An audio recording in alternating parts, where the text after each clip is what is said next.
Hello, my name is Carl Perry, and I'm a District 3 representative. I'm really excited to be here today. Worked with Cracker Barrels in the past in the capacity of leading it, and then also in the capacity of being out in the crowd just like you. And currently at the state legislature, I'm on Health and Human Services, and we meet Tuesdays and Thursdays at 7:45 a.m.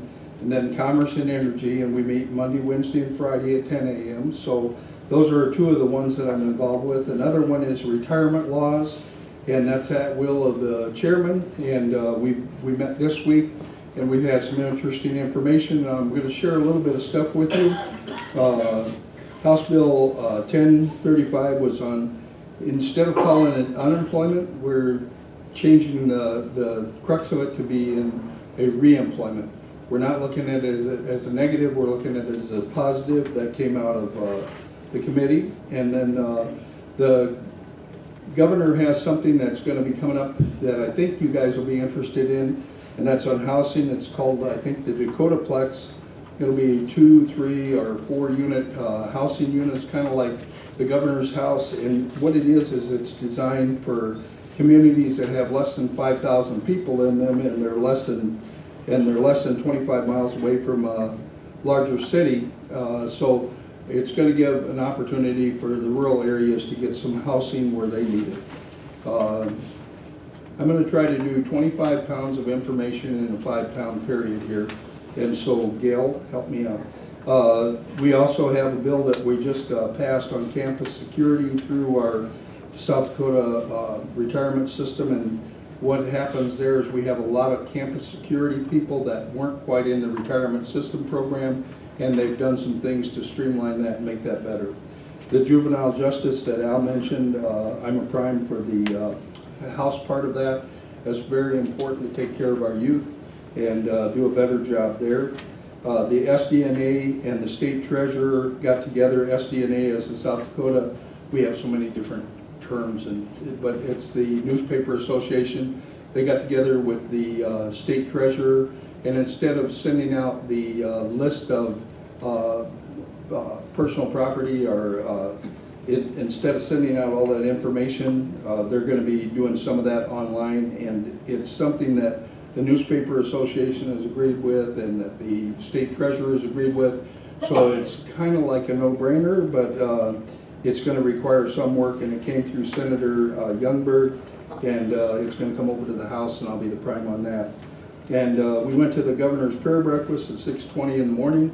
We went to an FCA breakfast at 6:30 in the morning, so we start early and we stay late. And we also we caucus because we're all in the same house, so we would visit with one another. And the NSU complex was really good. The dam bill was excellent. You know, it's really nice when you get a good dam bill and something good that happens with it, but we won that. And then we have the E30 transition of state vehicles. That's went through several different things, and I'm the prime sponsor on that, I guess.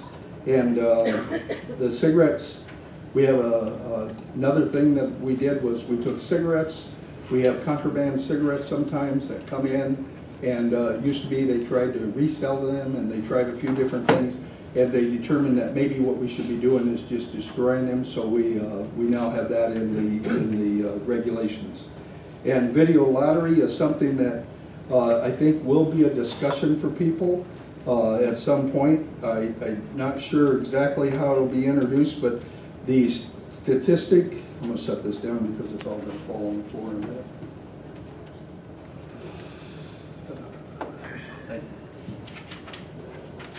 All right, Gail, how much time do we have? Okay. Yes.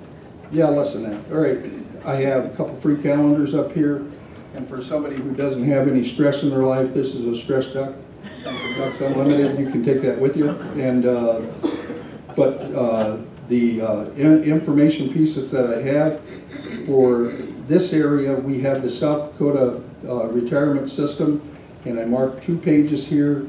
1 page is just to say that what the retirement system is trying to do. It's planning, implementing, managing, and efficiently administrating the finances of the people in this area. We have $23,780,732 of benefits payable in Brown County. And there's a total of $555 million that's paid out, but we're about 4 or 5% of the entire amount. So I think that's important. I'm getting a stop sign. I do have other things for you. One of the things that I have for you that I would say is probably more important than anything we have to say, this is the state of the state budget. So if you have questions on budget, if it's a really tough question, we're going to give it to Brock and Al. If it's an easy question or something that's pretty tough, then we'll give it to Drew. If it's a really easy question, then Caleb and I are ready to do that. We stand by to help you in any way we can. We thank you for your time. And these Cracker Barrels, sometimes people take them for granted, but they are extremely important. Thank you.